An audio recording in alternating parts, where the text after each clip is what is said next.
One more time for the people in the back. Willing is defined as ready, eager, or prepared to do something. How many of you can identify and testify that God is calling you to do something and you are truly willing to go, do, and say? I'm going to tell my business here. For me, he's been instructing me to do something.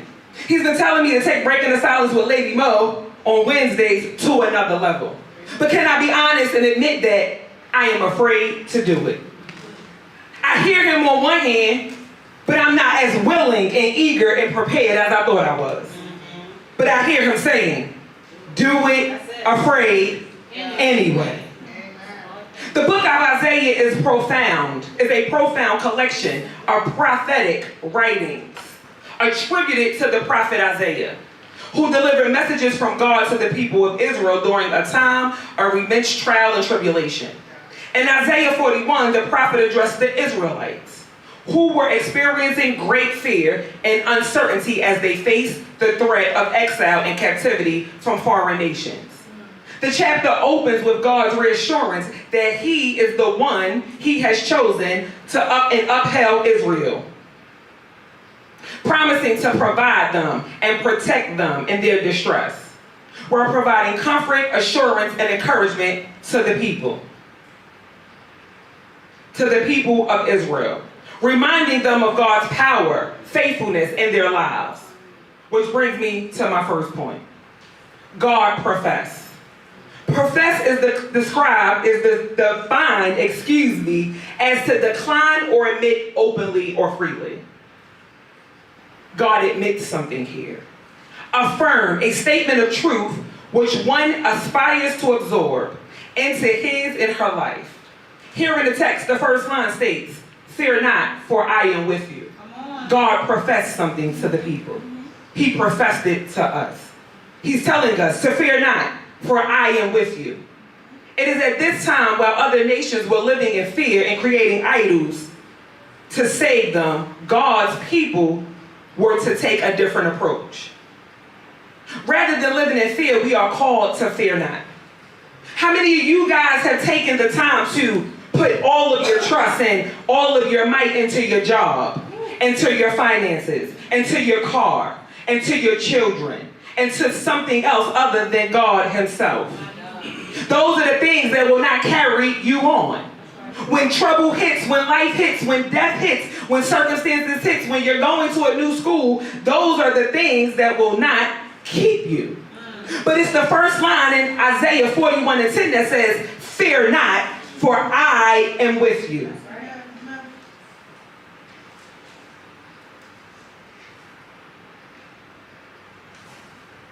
Fear not. God's people, I ran it back. God's people were to take a different approach. Rather than living in fear, we are called to not fear. What do you mean, Minister Mo? I'm glad you asked.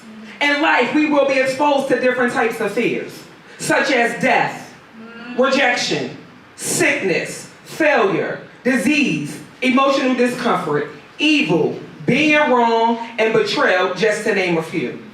It is in those moments where we must aspire to absorb the statement, fear not, for I am with you, into our lives, because God is bigger than all the fears we will encounter, and we must do it afraid anyway.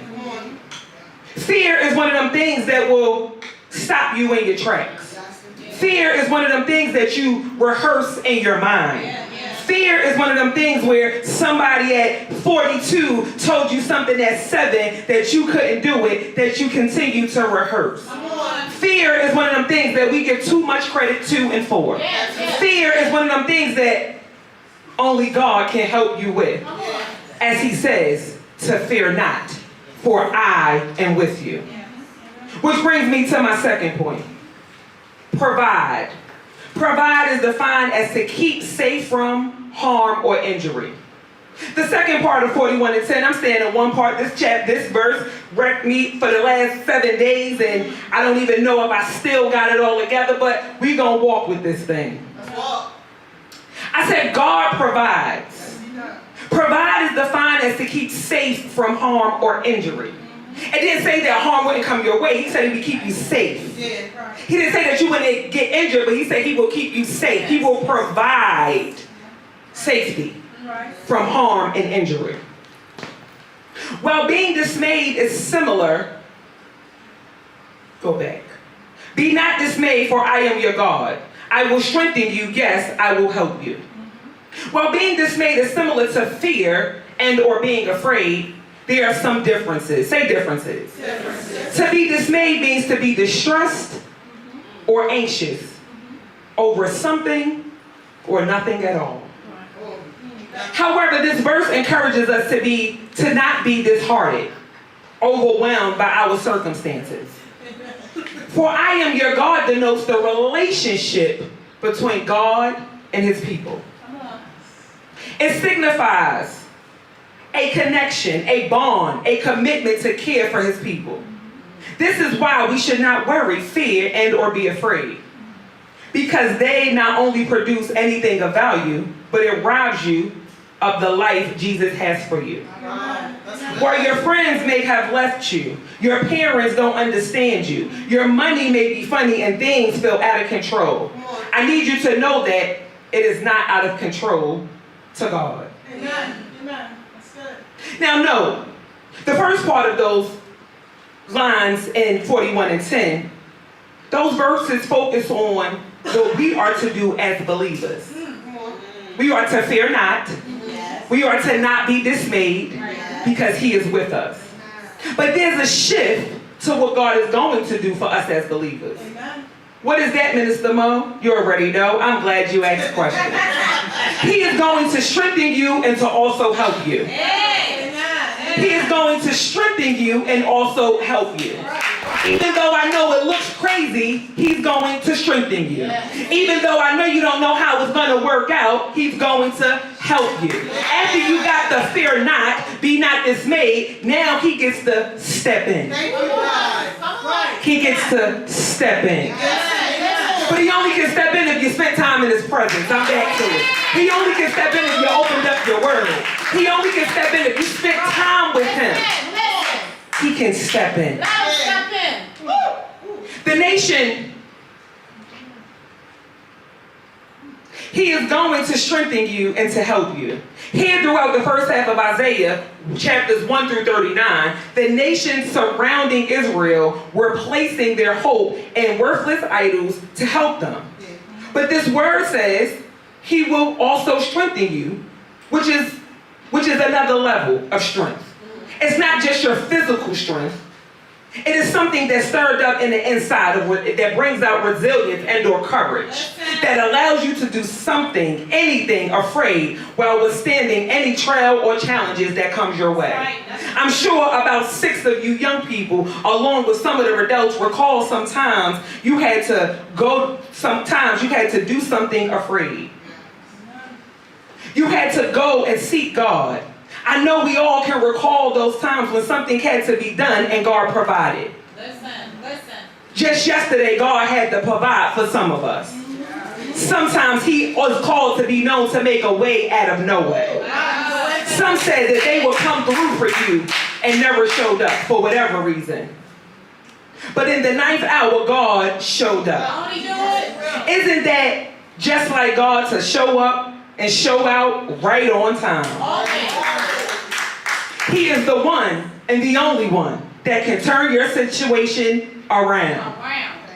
Come here, Moses. While being called to God to deliver the Israelites from the oppression of Pharaoh, Pharaoh was hesitant and afraid. Say afraid. Because he wasn't skilled, prepared, or experienced enough to do what God wanted him to do. But the Lord gave him and or provided him with powerful signs. The inability to turn a staff into a snake, to make a hand appear leprosy, and to turn water into blood. But Moses spent intentional time in his presence. He was provided with the strength he needed to do exactly what he was called to do. Wasn't afraid. He knew God would strengthen him and provide. Therefore, we need not to worry. So when you know that you have a situation, and I'm guilty of it, I'm going to tell my own business.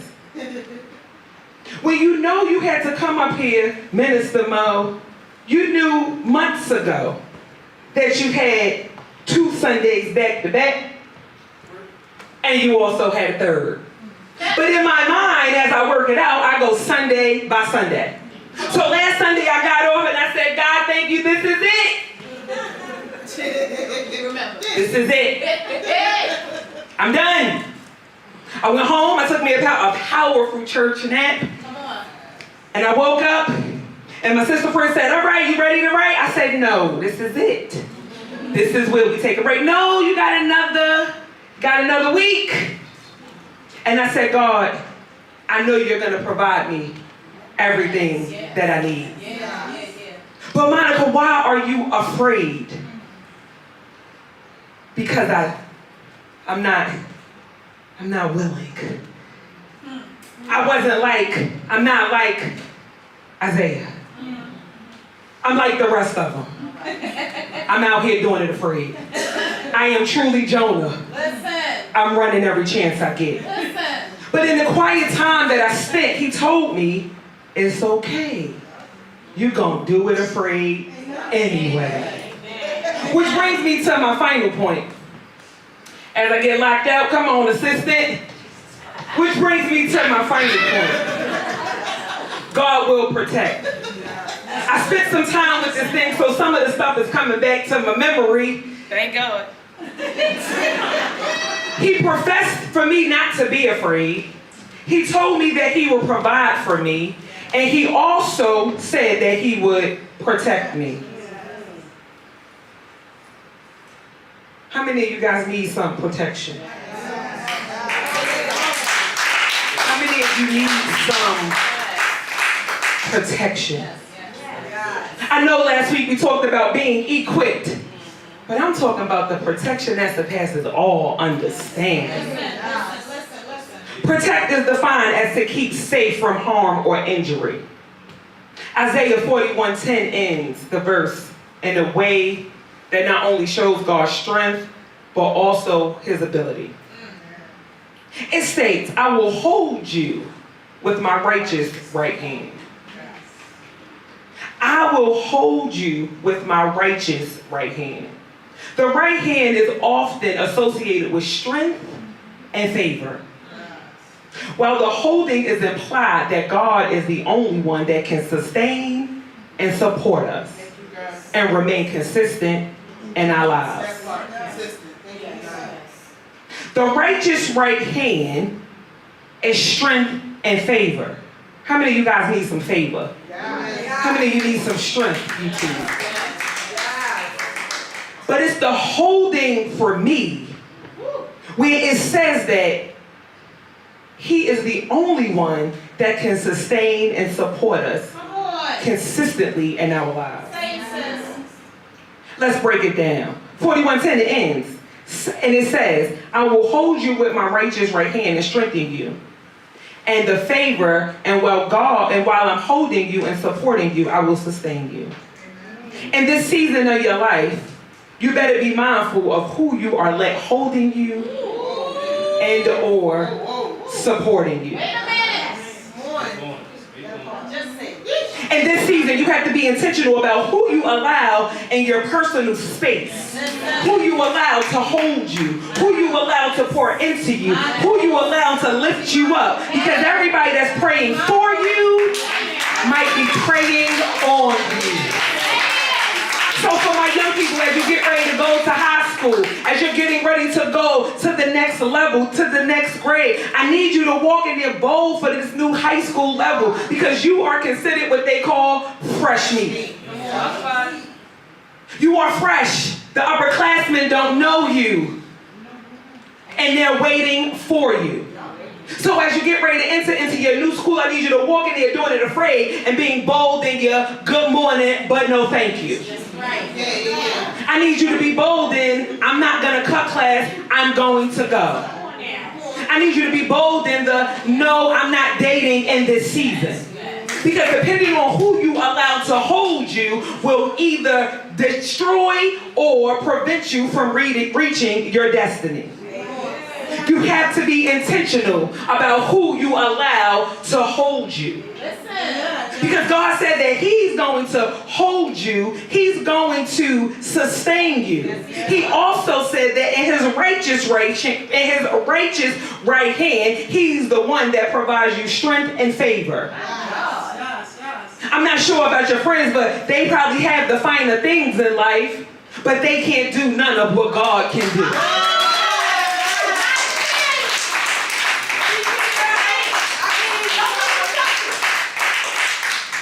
They can provide you with a Birkin bag. They can provide you with a pair of Jordans. They can get your nails done. But when life shakes and rocks you as a young person, can they sustain you?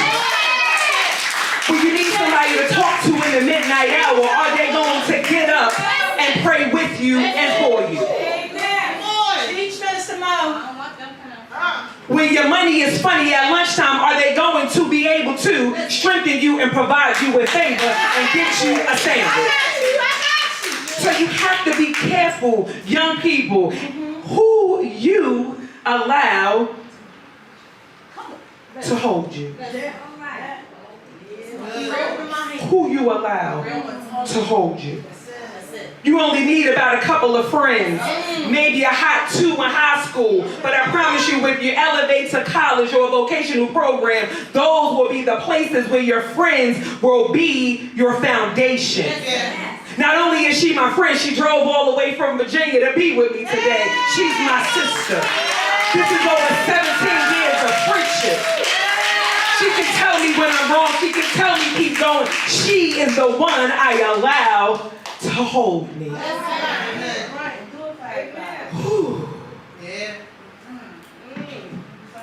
And the season of your life, be mindful. I know you want to boo and obey. It's not the time. I know you want to move out of your parents' home for all of the older adults. It's not the time.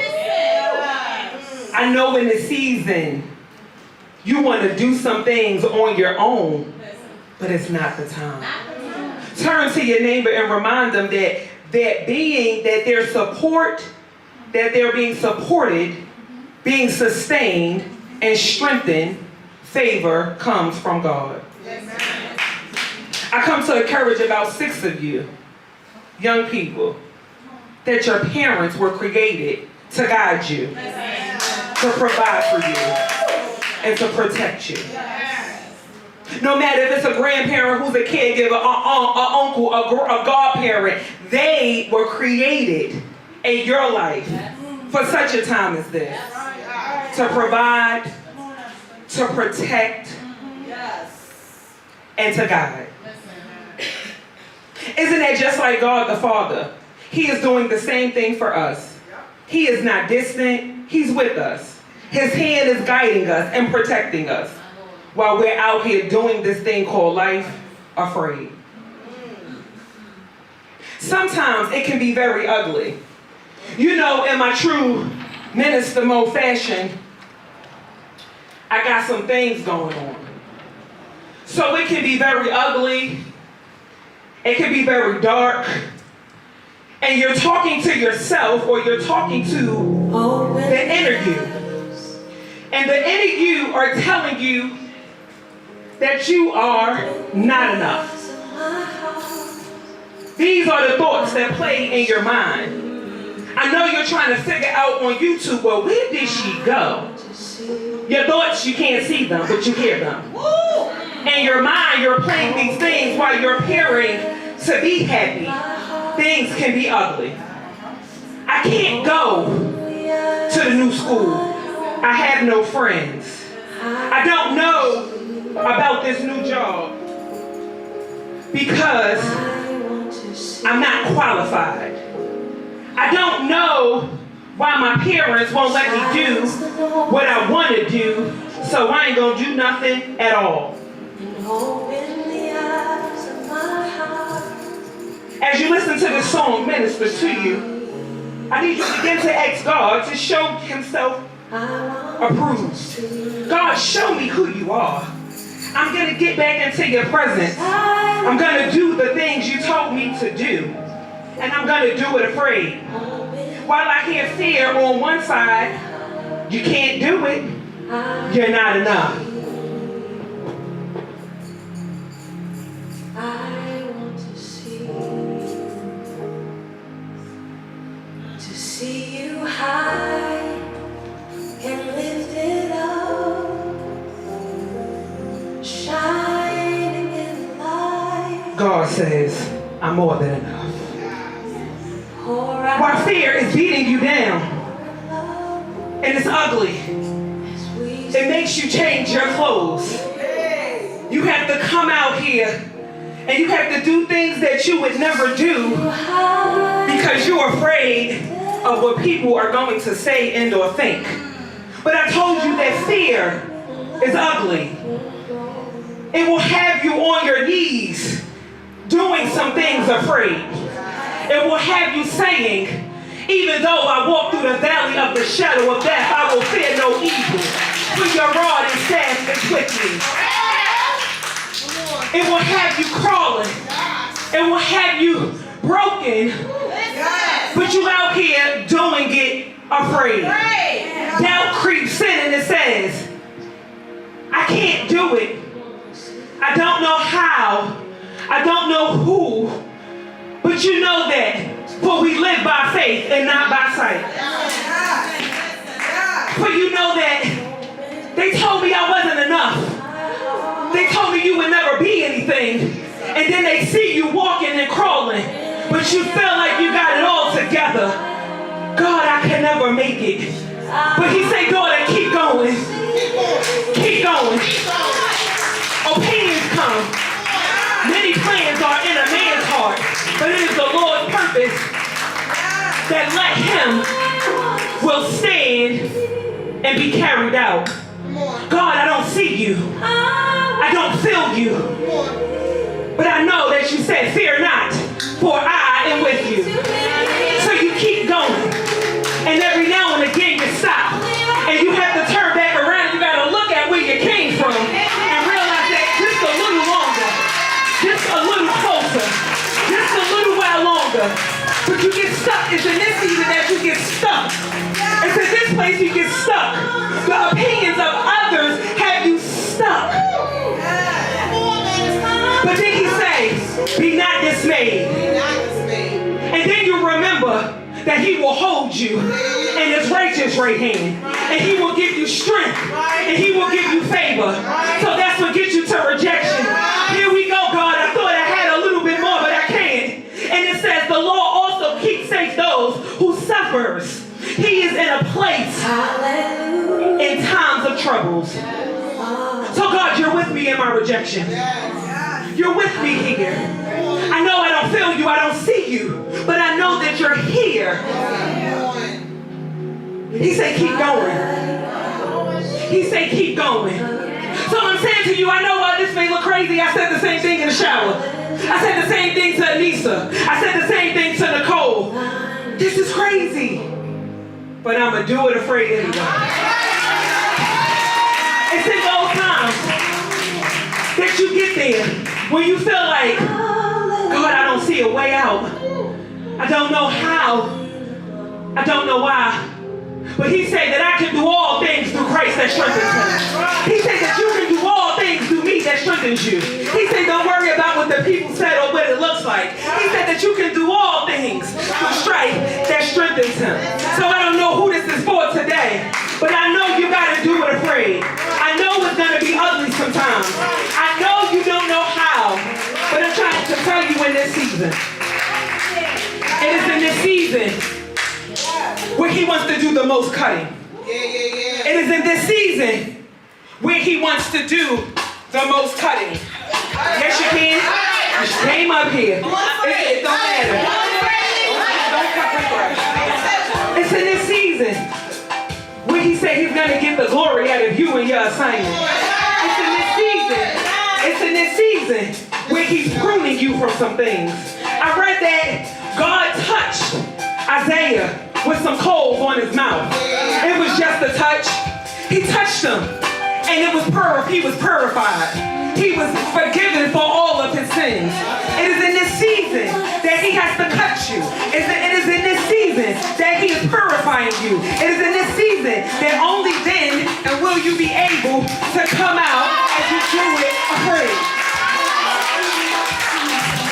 I didn't understand this morning as I was getting in the shower. God, why am I taking the scissors? He said, because I'm cutting you. He said, I am cutting you. And some of you guys that thinking that needs to be cut, I need you to go forth and do it afraid. I know PMA is not in here, but see, this is the season where he's being cut.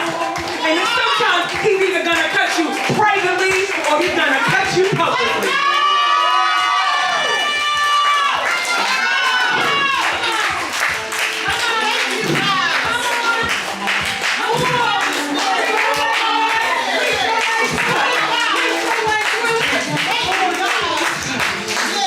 I know some of you guys are making some hard decisions.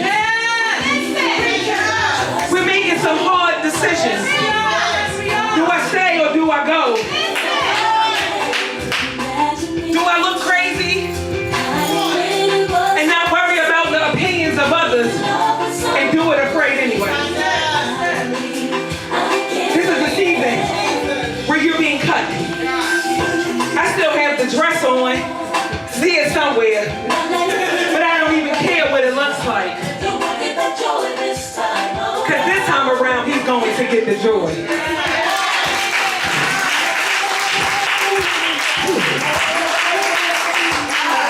I feel crazy.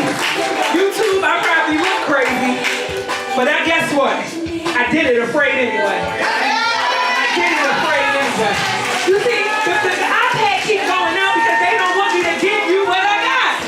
He don't want me to release somebody to do it afraid. He don't want you to get to the next level. But it's okay. Because I'm here for a good time and not a long time. Here we go. I appreciate it. Give it up for Lee and Lady. They is out here in these streets holding it down. It's hard. It's hard. But I know that God is pleased because I was obedient. I wasn't willing, but I was obedient. And I keep hearing the older people say obedience is better than sacrifice. So I'm in my obedient season. So while I just did it very ugly, publicly, and I'm being cut publicly, I want you all to do the same. Young people, it's okay to clap for God. Young people, it's okay to invite your friends to church. Because it will be you that they go to in the time of need. That's it. So I need you to do exactly what God is telling you to do. I need you all to do it afraid. Even when doubts kick in along with fear, regrets, rejection, opinions, inadequacies, and not seeing a way out. I challenge you all to do it afraid anyway. For God has professed that he has shown you who he was. That he stated that he will provide. And he continues to do just that. And he revealed that he will protect you.